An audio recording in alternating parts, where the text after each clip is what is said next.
కేరళలో అయితే లవ్ జిహాద్ అయితే ఇట్లా పడగలు విప్పుతుందన్నమాట. వందల సంఖ్యలో అమ్మాయిలు కనిపించకుండా పోతున్నారు. రాత్రికి రాత్రి కూడా మాయమవుతున్నారు. కేరళలో ఎక్కువ మంది క్రిస్టియన్స్ ముస్లిమ్స్ ఉంటారనమాట. సో అందుకని చెప్పేసి క్రిస్టియన్ అమ్మాయిలు లవ్ జిహాద్ గురి కాకుండా ఉండాలంటే వాళ్ళకి 24 ఏళ్ల లోపు పెళ్లి చేయాలని తల్లిదండ్రులందరికీ చెప్పేశారు. అయ్యా, మన తెలుగు రాష్ట్రాల్లో ఉన్న పాస్టర్లు హిందువుల మీద పడి ఏడ్చకంటే ఆ కేరళలో మీ క్రిస్టియన్ అమ్మాయిల్ని ఈ ముస్లిం గాళ్ళు లవ్ జిహాదుల పేర్లతో వేలకు మంది అమ్మాయిలు ఎత్తుకుపోతున్నారంట. మీరు కష్టపడి హిందూ వాళ్ళని వచ్చేసేసి క్రిస్టియన్లుగా మారుస్తుంటే ఆ క్రిస్టియన్ అమ్మాయిలను పుట్టుకున్న లవ్ పేరుతో చెప్పేసి వాళ్ళు జిహాద్ పేరుతో తీసుకుపోతున్నారు. ఈ 25 సంవత్సరాల వయసు ఉన్న ఒక అమ్మాయి ఇటీవల తప్పిపోయిందంట. భారతదేశంలోనే అమ్మాయిలు ఎక్కువగా ఉండే ప్రాంతము కేరళ, అందులోనూ అందమైన అమ్మాయిలు ఉండే ప్రాంతం కేరళ. సిగ్గులేని ఆడపిల్లలు ఈ హిందూ ఆడపిల్లల్ని కానీ ఇంకా అందరిని కానీ పట్టుకొని తిట్టాలి, కొట్టాలి, ఇంట్లో పెట్టి కాళ్ళు ఎరగొట్టాలని అనిపిస్తుంది నాకైతే.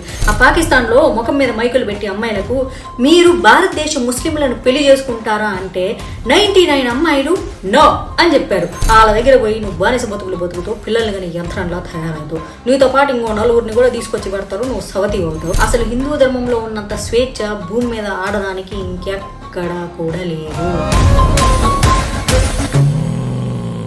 నమస్తే, welcome to Om voice of Madhavilatha. Voice of Madhavilatha అంటే ఎప్పట్లాగే నా ఒక్కదాని వాయిస్ కాదు, చాలా మంది జాతీయవాదుల వాయిస్. మీకు నా ఛానల్, నా సబ్జెక్టు నచ్చింది కాబట్టి మీరు ఫాలో అవుతున్నారు. దయచేసి చూసేటప్పుడు చిన్న లైక్ కొట్టండి, అప్పుడు ఈ వీడియో ఎక్కువ మందికి రీచ్ అవుతుంది అండ్ నాకు బోల్డ్ అండ్ వీడియోలు చేయడానికి చాలా ఇంట్రెస్టింగ్ గా అనిపిస్తుంది. మీరు రోజు బోల్డ్ అండ్ వీడియోలు చూస్తూ ఉంటారు, అందులో కాస్త సమయం మీరు నా కోసం కేటాయిస్తే నేను చాలా చాలా మంచి విషయాలు మీ ముందు పెట్టడానికి ప్రయత్నం చేస్తాను. అవి మన దేశంలో జరిగే విషయాలు, రాజకీయ విషయాలు, మన ధర్మానికి సంబంధించిన విషయాలు. ఇంకెందుకు ఆలస్యం, ఈ రోజు నేను చెప్పబోయేది మన దేశంలో ఒక సౌత్ స్టేట్ లో జరుగుతున్న అంశం. సో దీని గురించి మనం ఖచ్చితంగా మాట్లాడుకోవాలి. ఎక్కడో పక్కన కేరళలో జరిగితే మనం ఎందుకు మాట్లాడుకోవాలి అనుకుంటే అది కరెక్ట్ కాదు. కేరళ కూడా మన దేశంలోనే ఉంది, మన సౌత్ ప్రాంతంలో ఉంది. అండ్ అక్కడ ఆడపిల్లలకి జరిగిన అది మన ఇంటి ఆడపిల్లలకి జరిగిన ఒకటే కాబట్టి దీని గురించి మనం మాట్లాడుకోవాలి. సో ఈ రోజు టాపిక్ ఏంటంటే లవ్ జిహాద్. ఇంకెందుకు ఆలస్యం, let's get in to our topic. కేరళలో అయితే లవ్ జిహాద్ అయితే ఇట్లా పడగలు విప్పుతుందన్నమాట. వందల సంఖ్యలో అమ్మాయిలు కనిపించకుండా పోతున్నారు. రాత్రికి రాత్రి కూడా మాయమవుతున్నారు. 400 మంది మిస్ అయితే తిరిగి వచ్చిన వాళ్ళు మాత్రం 41 మంది. అవును, మిగిలిన వాళ్ళంతా ఏమైపోయారో తెలీదు. ఈ వ్యాఖ్యలు ఒక క్రైస్తవ కాన్ఫరెన్స్ లో వినిపించాయన్నమాట.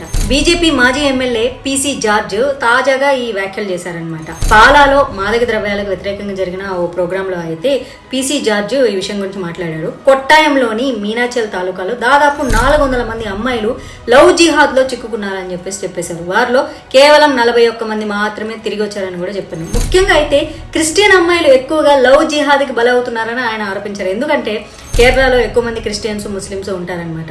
సో అందుకని చెప్పేసి క్రిస్టియన్ అమ్మాయిలు లవ్ జిహాద్ గురి కాకుండా ఉండాలంటే వాళ్ళకి 24 ఏళ్ల లోపు పెళ్లి చేయాలని తల్లిదండ్రులందరికీ చెప్పేశారు. అయితే పెళ్లి తర్వాత కూడా అమ్మాయిలు చదువు కొనసాగించుకోవచ్చు అని చెప్పేసి ఆయన నీతి కూడా చెప్పిండ్రు. అయితే క్రైస్తవులకు తమ కుమార్తెలకు 25-30 సంవత్సరాలు వచ్చే వరకు ఎందుకు వివాహం చేయట్లేదని కూడా ఆయన క్వశ్చన్ చేసిండు.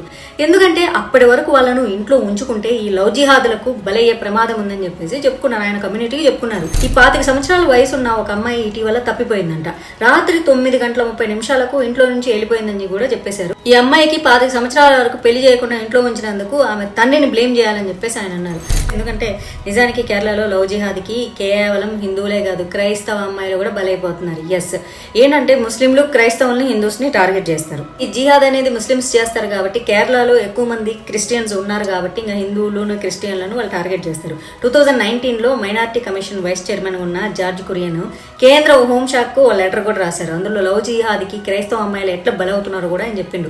2005 నుంచి 2014 మధ్యలో దాదాపు 4000 మంది అమ్మాయిలు మిస్ అయిపోయారని ఆయన చెప్పారు. కొంతమంది కిడ్నాప్ అయితే అయ్యారు, మరి కొంతమంది ట్రాప్ లో చిక్కుకున్నారు. ఇట్లా రకరకాలుగా జరిగిందని చెప్పేసి చాలా వరకు ఇది చాలా డేంజరస్ వే అని కూడా ఆయన చెప్పారు. అయితే మేజర్లీ క్రిస్టియన్ ఉమెన్ అయితే ఇట్లాంటి తీవ్రవాద గ్రూపులకు టార్గెట్ అవుతున్నారు, అంటే ఈజీ టార్గెట్ అవుతున్నారు. సో అని చెప్పేసి ఆయన చెప్పుకొచ్చారు. అంటే దీనిపై ఇంకా చెప్పాలంటే అక్కడ ఉన్నటువంటి హోమ్ మినిస్టర్ చర్యలు తీసుకోవాలని కూడా కోరారు. ఇదే లవ్ జిహాద్ అంశంపై 2020 కేరళలో సైరో మలబార్ చర్చిలో లవ్ జిహాద్ సంఘటనలపై వాళ్ళు టెన్షన్ పడ్డారు. క్రైస్తవ మహిళలను కేవలం ఉద్దేశపూర్వకంగానే లక్ష్యంగా చేసుకుంటున్నారన్నారు. దీనిపై కమ్యూనిస్ట్ ప్రభుత్వం అస్సలు చర్యలు తీసుకోవట్లేదని కూడా చెప్పింది. క్రిస్టియన్ అమ్మాయిలను లవ్ జిహాద్ ట్రాప్ల పేరిట సిరియాకు, ఆఫ్ఘనిస్తాన్కు అమ్మాయిలు పంపిస్తున్నారని వాళ్ళు బాధపడుతున్నారు. అక్కడ ఉగ్రవాద సంస్థల చెరలో బంధిస్తున్నారని కూడా చెప్పారు. ఇది చాలా టెన్షన్ ని క్రియేట్ చేసే అంశం అని చెప్పేసి అక్కడ ఉన్నటువంటి సైరో మలబార్ చర్చి చెప్పింది. అయ్యా, మన తెలుగు రాష్ట్రాల్లో ఉన్న పాస్టర్లు హిందువుల మీద పడి ఏడ్చకంటే ఆ కేరళలో మీ క్రిస్టియన్ అమ్మాయిల్ని ఈ ముస్లిం గాళ్ళు లవ్ జిహాదుల పేర్లతో వందలకు వేలకు మంది అమ్మాయిలు ఎత్తుకుపోతున్నారంట. మీరు కష్టపడి హిందూ వాళ్ళని వచ్చేసేసి క్రిస్టియన్లుగా మారుస్తుంటే ఆ క్రిస్టియన్ అమ్మాయిలను పుట్టుకున్న లవ్ పేరుతో చెప్పేసి వాళ్ళు జిహాద్ పేరుతో తీసుకుపోతున్నారు. కేరళ ఫైల్స్ అని సినిమా చేస్తేనేమో దాని మీద పడి ఏడ్చిన బకాంగీలు, కమ్మీలు, సెక్యులర్లు, ఇగో ఈ పాస్టర్లు చాలా మంది ఏడ్చిండ్రు. మీరు ఇట్లాంటి మీద ఫోకస్ చేయండి, బాగుంటుంది. ఎందుకు ఇట్లాంటి విషయాల మీద ఫోకస్ చేయరా మీరు? ఆ రాష్ట్రంలో ఉన్న వాళ్ళే ఏడ్చి బాధపడిపోతున్నారు. ఇప్పుడు అంటారు మీరు ఆయన బీజేపీ ఎక్స్ ఎమ్మెల్యే కాబట్టి ఇట్లా అంటున్నారని. ఆయన బీజేపీ ఎక్స్ ఎమ్మెల్యేనే కాదు, ఆయన క్రిస్టియన్ కూడా. వాళ్ళ క్రిస్టియన్ అమ్మాయిలందరినీ ఎత్తుకుపోతున్నారని పాపం ఆయన ఏడుస్తున్నారు. పట్టించుకోరా? హిందూ దేవుళ్ళను పడి తిట్టడం కాదు. అయ్యా క్రైస్తవులారా, మీరు ప్రభువుకు ప్రార్థన చేయండి. ఈ లవ్ జిహాద్ పేరుతో ఉగ్రవాదంలో మా అమ్మాయిని తీసుకుపోయి ముంచేస్తున్నారు, చంపేస్తున్నారు, కాపాడు ప్రభు అని చెప్పేసి ప్రార్థనలు చేయండి. నేను ఎటకారం చేయట్లేదు, నిజంగానే చెప్తున్నా. మీరు కష్టపడి మతం మార్చినప్పుడు ఆ అమ్మాయిలను కాపాడుకునే బాధ్యత మీకు లేదా? ఉంది కదా. మీ మతంలో ఉన్న అమ్మాయిలను కాపాడుకోవాల్సిన బాధ్యత మీదే కదా, మాది కాదు కదా. అఫ్ కోర్స్ అమ్మాయి ఎవరైనా అమ్మాయే, ఆ అమ్మాయిలని జాగ్రత్తగా కాపాడుకోవాలి. కేరళ ఫైల్స్ లాంటి సినిమా వస్తే క్రియేటెడ్ స్టోరీ అన్నారు. ఇప్పుడు చూడండి, అసలు భారతదేశంలోనే అమ్మాయిలు ఎక్కువగా ఉండే ప్రాంతము కేరళ. అందులోనూ అందమైన అమ్మాయిలు ఉండే ప్రాంతం కేరళ. భూమి మీద అతి పవిత్రమైన ప్రదేశం ఏదన్నా అంటే కేరళ.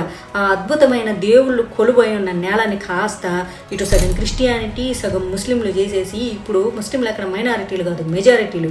ఇప్పుడు వాళ్ళదే రాజ్యం. ఇంత డబ్బులు ఇస్తా క్రిస్టియన్ అమ్మాయిని మార్చు, ఇంత డబ్బులు ఇస్తా హిందూ అమ్మాయిలను మార్చు, ఇంత డబ్బులు ఇస్తా వయసులో ఉన్న అమ్మాయిని మార్చు, ఎంత డబ్బులు ఇస్తా వయసు అయిపోయిన అమ్మాయిని మార్చు, ఇంత డబ్బులు ఇస్తా పసిపిల్లల్ని మార్చు అని చెప్పేసి ఆడ మగ సంబంధం లేకుండా పొలోమని తీవ్రవాదులు అందరూ పడ్డారబ్బా. వాళ్ళందరికీ ఈజీ టార్గెట్ ఆడపిల్లలే. ఎందుకంటే మొగోళ్ళు అంత ఈజీగా మతం మారరు, లేకపోతే ఈ లవ్ జిహాదులు ఇరుక్కోరనమాట. అందుకని ఆడవాళ్ళనే టార్గెట్గా చేసుకుంటారు. ఈ సిగ్గులేని ఆడపిల్లలు ఈ హిందూ ఆడపిల్లల్ని కానీ ఇంకా అందరిని కానీ పట్టుకొని తిట్టాలి, కొట్టాలి, ఇంట్లో పెట్టి కాళ్ళు ఎరగొట్టాలని అనిపిస్తుంది నాకైతే. సిగ్గు శరం లేదు. ఈ అమ్మాయిలు ఉన్నారు చూడు, తెలుగు అమ్మాయిలు చూస్తే కనుక మీ ఇళ్లలో లేకపోతే మొగోళ్ళు చూస్తుంటే మీ ఇంట్లో ఆడపిల్లలకు చూపించండి అయ్యా. ఆ పాకిస్తాన్లో ముఖం మీద మైకులు పెట్టి అమ్మాయిలకు మీరు భారతదేశ ముస్లింలను పెళ్లి చేసుకుంటారా అంటే 99 అమ్మాయిలు నో అని చెప్పారు. ఒక్క అమ్మాయి విల్ థింక్ ఆఫ్ ఇట్ అని చెప్పింది. అదే కనుక మన ఇండియను అమ్మాయిల ముఖం మీద, హిందువుల అమ్మాయిల ముఖం మీద మైకు పెట్టి నువ్వు పాకిస్తాన్ అబ్బాయిని పెళ్లి చేసుకుంటావు అంటే చేసుకుంటాం తప్పేముంది అని చెప్పేసి 90 అమ్మాయిలు చెప్తారు. 10 మంది అమ్మాయిలేమో అందులో ఒక 5 మంది ఆలోచిస్తాము అని చెప్తారు, ఇంకొక 5 మంది ఏమో ఇంకేదో చెప్తారు. ఎట్ట తగలడ్డారు. మన భారతదేశంలో సెక్యులరిజం బాగా ఎక్కువైపోయింది. సావండి, ఇట్లాంటి వాళ్ళందరూ వెళ్ళిపోయింది, వేరే దేశాలు వెళ్ళిపోండి. ఆ కేరళలో చూడు లవ్ జిహాద్ చేస్తున్నారంట, ఆడపోయి సావండి మీ అందరూ కూడా. ఈ పేరెంట్స్ అందరికి కూడా చెప్తున్నాను, మీ ఆడపిల్లల్ని ఇంట్లో జాగ్రత్తగా పెంచుకోండి. మన ఇంటి ఆడబిడ్డల్ని కాపాడుకోవాల్సిన బాధ్యత మీకు లేదా? తల్లిదండ్రులు చక్కగా ఉంటే పిల్లలు చక్కగా ఉంటారు. ఫస్ట్ నేను అందుకే ఎవరిని పిల్లల్ని అన్న తెలుసు, అందరిని తల్లిదండ్రులనే అంటారు. మీరే గట్టిగా ఉండాలి. ఏం చేస్తాను చెప్పండి, ఏమి చేయలేం కదా అనుకుంటే ప్రభుత్వాలు కూడా చాలా కఠినంగా చర్యలు తీసుకోవాల్సి వస్తుంది. కానీ వాళ్ళు ఏం చేయట్లేదంటే ఇప్పటి వరకు ఎంతమంది అమ్మాయిలు తప్పిపోయారు అన్న దాని మీద సరైన లెక్కలు కూడా లేవంట. 1000 మంది అమ్మాయిలు మిస్ అవుతున్నా కూడా అసలు ఎవ్వడు పట్టించుకోవట్లేదని చెప్పేసి ఆ చర్చే చెప్పింది. అయితే ఈ చర్చ చేసినటువంటి ఒక రిక్వెస్ట్ ఏదైతే ఉందో పినరాయి ప్రభుత్వానికి, వాళ్ళైతే పట్టించుకోవడం మానేసిందంట. ఓటు బ్యాంకు కోసము ఉగ్రవాద కార్యకలాపాలను చూసి చూడనట్టు ఉండిపోతున్నారంట వాళ్ళు. కేరళలో లవ్ జిహాద్కు అయితే చాలా చాలా ఆటంకం కలిగిస్తుందని చెప్తున్నారు. అండ్ అక్కడ సముద్ర తీరం ఉంటుంది కదా, ఈ సౌదీ దేశాలతో ఉన్న సంబంధాలు లవ్ జిహాదులకి మరింత ఎంకరేజ్ చేస్తున్నాయంట. ఈ కేరళ ముస్లింలకు సౌదీ దేశాలతో వాళ్ళకు దగ్గర సంబంధాలు ఉన్నాయి కదా. అక్కడ ముస్లింలు సౌదీ దేశంలో ఇక వ్యాపారాన్ని నడుపుతుంటారు, ఈ పర్ఫ్యూమ్ల వ్యాపారం కూడా చేస్తుంటారు. ఆ బ్రిటిష్ వాళ్ళ కాలంలో ఆ తర్వాత కూడా ఈ కేరళ ముస్లింలు బ్రతుకుదెరువు కోసం సౌదీ నుంచి వలస వచ్చేసారు, లేకపోతే వలస వెళ్ళారు. దీనివల్ల అక్కడ వాళ్ళకి ఇక్కడ వాళ్ళకి బంధుత్వం బాగుంది, దాన్ని ఆసరాగా తీసుకుని ఈ ఉగ్రవాదులు ఇక్కడ లవ్ జిహాద్కు చేస్తున్నారంట. ఇది బాగా ఆలోచించుకోండి. ఈ లవ్ జిహాద్ వచ్చేసి భారతదేశం మొత్తం కూడా ఈ కరోనా కంటే ఫాస్ట్గా వ్యాప్తిస్తోందనమాట. 10 బీజేపీ పాలిత రాష్ట్రాలు కొత్త చట్టాలను తీసుకొచ్చాయి. లవ్ జిహాద్ పేరుట బలవంతంగా కనుక మత మార్పిడులు చేస్తే, గతంలో సుప్రీంకోర్టు కూడా చాలా ఒక ఆందోళన వ్యక్తం చేసింది కదా, బలవంతపు మత మార్పిడిలు చాలా తీవ్రంగా పరిగణించాలని కూడా అభిప్రాయపడింది. వీటిని కనుక అరికట్టకపోతే భారతదేశం ముప్పుగా మారే ప్రమాదం ఉందని కూడా సుప్రీంకోర్టే చెప్పేసింది. మోసపూరితమైన మాటలు, అలాగే డబ్బు ఆశ చూపించి మత మార్పిడికి పాల్పడుతున్న సంఘటనలు, అంటే క్రిస్టియన్స్ అయినా ముస్లిమ్స్ అయినా కూడా 2022లో ఒక కేసు విచారణ టైంలో ఇట్లాంటి వ్యాఖ్యలు కూడా చేసింది. దేశ భద్రతకు చాలా ముప్పు ఉంది, ఇట్లాంటి బలవంతపు మత మార్పుల అంశాన్ని సీరియస్ గా తీసుకోవాలని బెంచ్ అయితే క్లియర్ గా చెప్పింది. మోసపూరితంగా మత మార్పులకు పాల్పడుతున్న వాళ్ళ విషయంలో కఠినంగా కూడా ఉండాలని చెప్పింది. అయితే దేశంలో ఎక్కడ ఇలాంటి సంఘటనలు చోటు చేసుకోకుండా చర్యలు తీసుకోవాలని ఆయా ప్రభుత్వాలను కూడా కోరింది.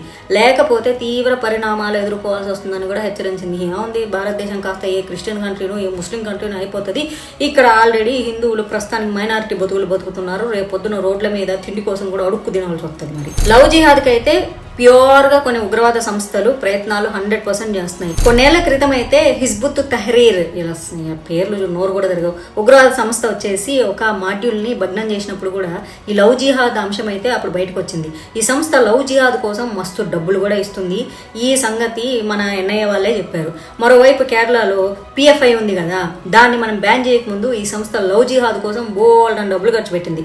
కేరళలో పథకం ప్రకారం లవ్ జిహాద్ జరుగుతుందని ఒక ఇంగ్లీష్ న్యూస్ ఛానల్ పబ్లిక్ గా ప్రకటించింది. ఒక 23 ఇయర్స్ హిందూ అమ్మాయి, ఆ అమ్మాయి మెడికల్ స్టూడెంట్ అఖిల అశోకను హదియా జహాన్ గా ఇస్లాంలోకి మార్చి పెళ్లి కూడా చేసుకున్నారనమాట. ఇది 2017లో దేశవ్యాప్తంగా ఒక సంచలనం క్రియేట్ చేసింది. హదియా తన భర్త నఫీస్ జహాన్ తో ఉంటానని పట్టుబట్టింది. అయితే మా అమ్మాయిని మాకు అప్పగించు, ఈ లవ్ జిహాద్ నుంచి కాపాడమని వాళ్ళ నాన్న అశోకన్ సుప్రీంకోర్టు వరకు పోరాటం చేశారు. అయితే సుప్రీంకోర్టు ఆర్డర్స్ పై జాతీయ దర్యాప్తు సంస్థ ఆధ్వర్యంలో లవ్ జిహాద్ పై దర్యాప్తు కూడా జరుగుతుందన్నమాట. హదియా మత మార్పిడి, ఇస్లామిక్ వివాహంలో కీలక పాత్ర పోషిస్తున్నటువంటి పాపులర్ ఫ్రంట్ ఆఫ్ ఇండియా అప్పటి ఉమెన్ విభాగంలో ప్రెసిడెంట్ ఎవరైతే ఉన్నారో జైనాబాపై ఇండియా టుడే స్టింగ్ ఆపరేషన్ కూడా చేసింది. ఈ సందర్భంగా ఆమె అమ్మాయిల్ని ఇస్లాంలోకి మారుస్తున్నట్లు యాక్సెప్ట్ కూడా చేసింది. తెలుసా, ఈ జైనాబా అఖిల భారత ముస్లిం పర్సనల్ లా బోర్డు మెంబర్ కూడా. ఒక ఇంగ్లీష్ ఛానల్ రిపోర్టర్తో మాట్లాడుతూ ఆమె ఈ వ్యాఖ్యలు అయితే చేసింది. దేశవ్యాప్తంగా ఆమె వ్యాఖ్యలు అయితే సంచలనం క్రియేట్ చేశాయి. మీడియా రిపోర్టర్తో ఆమె చెప్పిన విషయంలో ఏం చెప్పిందో తెలుసా, ఇప్పటి వరకు దాదాపు 5,000 మంది హిందూ క్రిస్టియన్ అమ్మాయిల్ని ఇస్లాంలోకి మార్చినట్లు ఆ జైనాబా తెలిపిందనమాట. ఆమె భర్త ఆలి గర్వంగా చెప్పుకున్నాడు. మతం మారుస్తున్న వాళ్ళలో ఉన్నతంగా చదువుకున్న వాళ్ళు అయితే ఉన్నారంట. కేరళలో అమ్మాయిలకు మంచి ఎడ్యుకేషన్ కూడా ఉంటుంది. అయితే డిఫరెంట్ రీజన్స్ తో ఈ ఇస్లామిక్ ఛాందసవాద సంస్థలు ఉన్నాయి కదా, అబ్బో వాళ్ళు ఇట్లా ప్రవర్తిస్తున్నారు. దీని కారణంగా అక్కడ హిందూ క్రిస్టియన్ అమ్మాయిలకి అయితే లవ్ జిహాద్ బలైపోతున్నారు. దీని మీద ఇప్పటికి చాలా హిందూ సంఘాలు, చాలా క్రిస్టియన్ సంఘాలను కూడా ఏడుస్తున్నాయి. అయినా సరే నో యూజు. దీనిపైన చర్యలు తీసుకోవడానికి రాష్ట్ర ప్రభుత్వం మాత్రం అస్సలు ముందుకు రావట్లేదు. ఓటు బ్యాంక్ రాజకీయాల్లో మాత్రము వీళ్లను భయంకరంగా గుర్తిస్తున్నారు. ఏటి మన పినరాయి ప్రభుత్వం అనమాట. ఇక కేంద్రంలో బీజేపీ ప్రభుత్వం ఈ అంశంలో దర్యాప్తు సంస్థలతో విచారణ కూడా చేయిస్తుంది. కానీ అన్నిటినీ కలిపి ఎక్కువగా దర్యాప్తు జరిపితే తప్ప అమ్మాయిల్ని కాపాడుకోలేని పరిస్థితి ఉంది. ఇప్పటి వరకు ఇట్లాంటి మిస్సింగ్ కేసులు అయితే బోల్డ్ అని జరుగుతున్నాయి. మరి ఈ విషయంలో రాష్ట్ర ప్రభుత్వం ఎటువంటి చర్యలు తీసుకుంటుందో ఏమో తెలియాలంటే మనందరం వెయిట్ చేయాల్సిందే. మన ఆంధ్రప్రదేశ్లో, తెలంగాణలో ఏం జరగట్లేదు కదా అనుకుంటే ఎట్టా? ఈ ఛానల్ చూస్తున్న వాళ్ళు మీకు చెల్లెళ్ళు ఉండొచ్చు, ఫ్రెండ్స్ ఉండొచ్చు, మీ ఇళ్ళల్లో ఆడపిల్లలు ఉండొచ్చు, వెళ్ళి చెప్పండి రా నాయనలారా, ఓయమ్మ మన ఇంటి ఆడబిడ్డల్ని కాపాడుకోవాలి, లవ్వు లవ్వు లవ్వు అనగానే పడిపోవద్దు, వాడేదో ఆశ చూపించేస్తే. ప్రేమ అంటేనే అంట, ప్రేమకి కులం లేదు, నేను ఒప్పుకుంటా. ప్రేమకి మతం కూడా లేదు, నేను ఒప్పుకుంటా. ప్రేమకు కల్చర్తో కూడా సంబంధం లేదు, నేను ఒప్పుకుంటా. ప్రేమకు కల్చర్లెస్ ఎదవైనా కూడా ఓకే, అది కూడా నేను ఒప్పుకుంటా. కానీ నువ్వు నిజంగా ప్రేమిస్తే ఎందుకు మతం మార్చాలి? నాకు నీ మతం ఇష్టం లేదు, నా మతమే ఇష్టం. నీకు నన్ను ఇష్టపడితే నన్నులాగా ఉండనివ్వాలి. కానీ నా మతం ఎందుకు మారుస్తావు? నా పేరు ఎందుకు మారుస్తావు? నా ముఖం మీద బొట్టెందుకు తీస్తావు? నా దేవుణ్ణి నువ్వు ఎందుకు మారుస్తావు? మళ్ళీ ఈ అమ్మాయిని ఎట్ట తయారు చేస్తారో తెలుసా? నా అంతటా నేనే ఇష్టపడి నా భర్తకి ఇష్టం కాబట్టి నేను మారాను. నీ బొందనే, నీ బొంద. నీకు ఇష్టమైన చాక్లెట్ని మానేయమంటే మానేయడానికి ఏడుస్తావు, నీకు ఇష్టమైన కాఫీ టీను బిర్యానీను తినడం మానేయమంటే ఏడుస్తావు. నువ్వు అట్లాంటిది మొత్తం నీ కల్చర్నే మార్చేసుకుంటావా? బ్రెయిన్ వాష్డ్ పీపుల్ అంటారు. అసలు హిందూ ధర్మంలో ఉన్నంత స్వేచ్ఛ భూమి మీద ఆడడానికి ఇంకెక్కడా కూడా లేదు. నీకు నచ్చినట్టు ఉండొచ్చు, నచ్చినట్టు తినొచ్చు, నచ్చిన బట్టలు వేసుకోవచ్చు, నచ్చింది మాట్లాడొచ్చు. ఇంట్లో నువ్వే మహారాణివి, బయట కూడా నువ్వే మహారాణివి. నువ్వు గీసిందే గీత, నువ్వు మాట్లాడిందే శాసనం. భర్త అనేటోడు సరైనోడు సక్రమంగోడు ఉన్నోడైతే వాడు రాజు అయితే నువ్వు రాణి అవుతావు.